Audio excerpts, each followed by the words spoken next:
મારે જ્યારે સર ભણાવતા હોય ને ત્યારે જ્યારે સર બોર્ડ ઉપર લખવા જાય ને ત્યારે મસ્તી બહુ થઈ જાય કે બાજુવાળા બેઠા હોય એની હળી થઈ જાય કે ગમે એ અવાજ કે મસ્તી બહુ થઈ જાય અવાજ કરવું. સવારે શું કે ઉઠતા પહેલાં પછી સાંજે શું ત્યારે પ્રાર્થના કરું કે ન થાય પણ તોય થઈ જાય છે.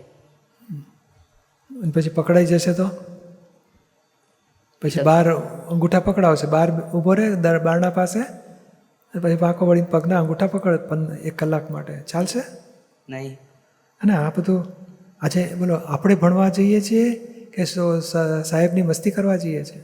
ભણવા જાય. અને છોકરાઓ ભણવા આવતા હશે કે બધાને મજા મસ્કરી કરવા આવતા હશે? ભણવા. મા બાપ ફી ભરે છે કે ભણવા માટે? હા. અને પપ્પા નોકરી ધંધા કરીને 8-8 12 કલાક કામ કરીને પૈસા ભેગા કરે છે. અને આપણને આવું આ તોફાન કરવા માટે પૈસા સ્કૂલમાં ભરે છે આપણા માટે? નહીં. કે ભણવા માટે? ભણવા માટે. તો સિરિયસલી ભણવું જોઈએ કે આવું ધમાચકડી કરવાની હોય? પણ તોય તે મસ્તી થઈ જાય. ના, પણ અંદર નક્કી કર કે મારે શું ધ્યેય છે મારો. હું ભણવા માટે આવું છું, મા બાપે મને ભણવા મોકલ્યો છે કે હું તોફાન કરવા માટે? અને રિસેસમાં રમત કરી લો, સ્કૂલ છૂટ્યા પછી રમો ત્યારે તોફાન મસ્તી કરી લો. કોઈને નુકસાન થાય એવું નહીં કરવાનું ક્યારેય. કોઈને નુકસાન થાય, કોઈને દુઃખ થાય એવા તોફાન નહીં કરવાના. બધા નિર્દોષ આનંદ હોય, નિર્દોષ ગમત હોય. અને તે ભણતી વખતે તો ના જ કરાય, કારણ સાહેબને ભણાવવામાં ડિસ્ટર્બન્સ થાય, લોકોને ભણવામાં ડિસ્ટર્બન્સ થાય, એવું ક્યારેય ના કરાય.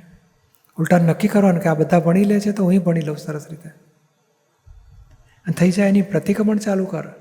હે ભગવાન, મેં નિશ્ચય કર્યો છે તોફાન મસ્તી નહીં કરું, થઈ ગયું એની માફી માગું છું, ફરી નહીં કરવાની મને શક્તિ આપો. રોજ 10 મિનિટ માફી માગવાની, રોજ રાત્રે સૂતા પહેલાં, તો ઓછું થઈ જશે. સમજાયું ને? હા.